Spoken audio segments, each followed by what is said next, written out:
জীবনের গল্প বড়ই অদ্ভুত, সময় লেখে তার পরিচয়। গতকাল ছিল যে অচেনা মানুষ, আজ তাকে চিনছে বিশ্বময়। হ্যাঁ, এমন ঘটনায় ঘটেছে কেপ ভার্দের বিশ্বকাপ নায়ক ভজিনহার সঙ্গে।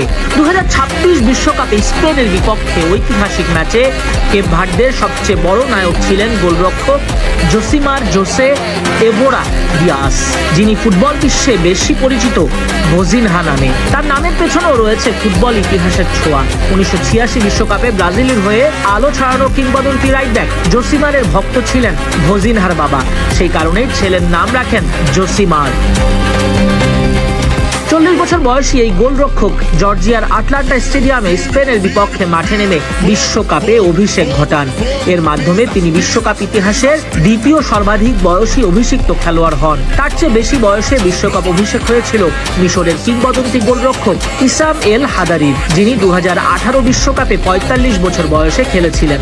বর্তমানে ভজিনহা পর্তুগালের দ্বিতীয় বিভাগ লিগার পর্তুগাল 2 এর ক্লাব চাভেসের হয়ে খেলেন। তবে স্পেনের বিপক্ষে ভজিনহার পারফরমেন্স ছিল একেবারে বিশ্বমানের। বিশ্বকাপ জয়ের অন্যতম দাবিদার পাওয়ার হাউস স্পেন ম্যাচ জুড়ে 74% বলের দখল রাখে এবং 27টি শট নেয়। কিন্তু ভজিনহার দুর্দান্ত গোলকিপিংয়ের সামনে তারা গোলের দেখা পায়নি।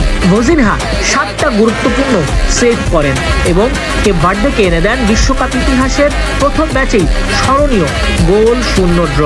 স্পেনের বিপক্ষে তার এই পারফরমেন্সে তিনি বিশ্বকাপ অভিষেক ম্যাচে ক্লিন শিট রাখা সবচেয়ে বয়স্ক গোলরক্ষকের রেকর্ডও গড়ে ফেলেন। ম্যাচ শেষে আবেগ আপ্লুত ভজিনহাকে চোখের পানি মুছতে দেখা যায়।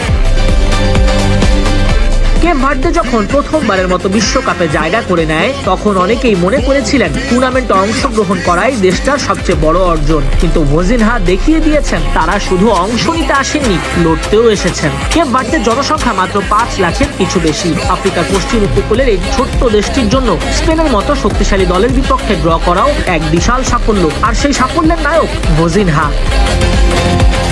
অদ্ভুত এক ঘটনা ঘটেছে ম্যাচ চলাকালীন। সামাজিক যোগাযোগ মাধ্যমে শুরু হয় ভজিনহা ঝড়। কে এই ভজিনহা? ব্রাজিলের জনপ্রিয় সম্প্রচার মাধ্যম কেস টিভির উপস্থাপকরা ভজিনহার ইনস্টাগ্রাম অনুসরণ করার আহ্বান জানান। ম্যাচের আগে যেখানে তার অনুসারীর সংখ্যা ছিল তুলনামূলক অনেক কম, মাত্র 45,000, সেখানে প্রথমার্ধ শেষে এটা বেড়ে হয়ে যায় 3,51,000। আর ম্যাচ শেষে ভজিনহার ফলোয়ার 1 মিলিয়ন হয়ে যায়। এখনো প্রতি রিফ্রেশেই বাড়ছে ভজিনহার ফলোয়ার। এক ম্যাচেই বিরাট কারবার করে ফেলেছেন ভজিনহা।